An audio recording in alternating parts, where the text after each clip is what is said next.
आज एकदम आमच्या आयुष्यातला एकदम चांगला क्षण आहे, कारण आज हनुमान जयंती आहे आणि आम्ही सर्व आणि आपण सर्व हनुमान भक्त आहोत.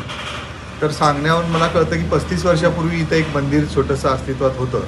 मी 2000 साली हे फॅक्टरी ज्यावेळी विकत घेतली त्यावेळी हे मंदिर होतं आणि बरेचसे भाविक भक्तिभावाने येऊन दररोज इथं पूजा करायचे. पण 2022-21-22ला जो महापूर आला त्याच्यामुळे मंदिराची दुरावस्था झाली होती.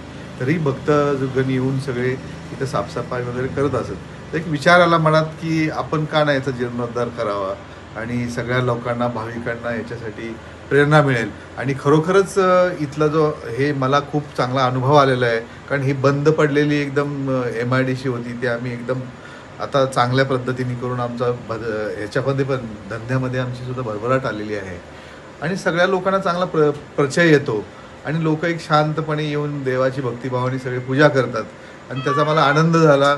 आणि आम्ही सगळ्यांनी मिळून एक असं ठरवलं की एक उच्चांकी याच्यामध्ये एक छोटंसं मंदिर बनवू आणि आज ते नावारूपास आलं आणि त्याचा जीर्णोद्धार झाला. तर तुमच्या सगळ्यांचं याच्यामागे सहकार्य आहे. खेर्डीवासी आणि चिपळूणवासी यांच्या प्रेरणेमध्ये किंवा एखाद्या श्रद्धास्थानामुळे एक छोटीशी एक माझी हे आहे भर पडली असं म्हणता येईल.